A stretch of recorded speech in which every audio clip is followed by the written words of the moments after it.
Hello guys, have a gloomy days, gloomy days. So eto, mangunguha tayo ng tinatawag nilang feijoa.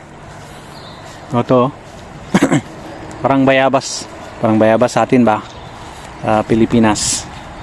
Ayan, nandito lang din sa likod ng bahay. Andun yung orange. Okay, habang walang ulan, tara maghakot tayo ng feijoa. Ito, hinog-hinog na siguro to kasi nahulog na rin. Ayan, feijoa, parang bayabas lang talaga, oh.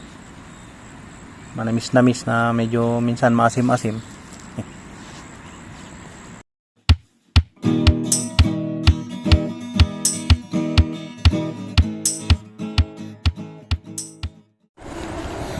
Oh, ayan.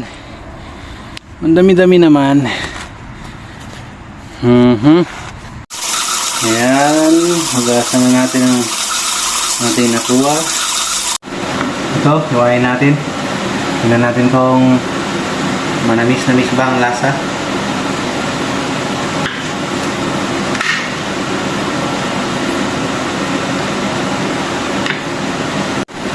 So guys, tikman natin. May malasa ito.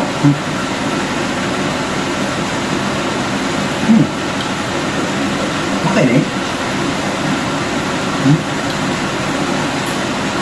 May matamis na pero yung iba maasim pa rin. Pero the best. Isang